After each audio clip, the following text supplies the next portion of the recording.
नमस्कार मंडळी, आज आपण मस्त अशी हिरव्या मुंगाची उसळ बनवणार आहोत। तर त्याच्यासाठी कढईत तेल टाकलेलं आहे। तेल छान गरम झालं की जिरं, मोहरी, लसूण टाकायचं आहे।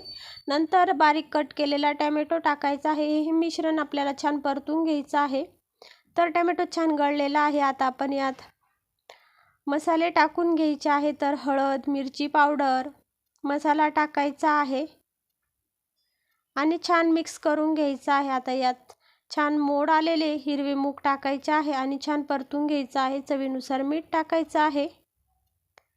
आता व्यवस्थित मिक्स करून घ्यायचं आहे आणि थोडंसं पाणी टाकून थोडीशी कोथिंबीर टाकायची आहे आणि झाकण ठेवून याला छान मंद आचेवर शिजवून घ्यायचं आहे।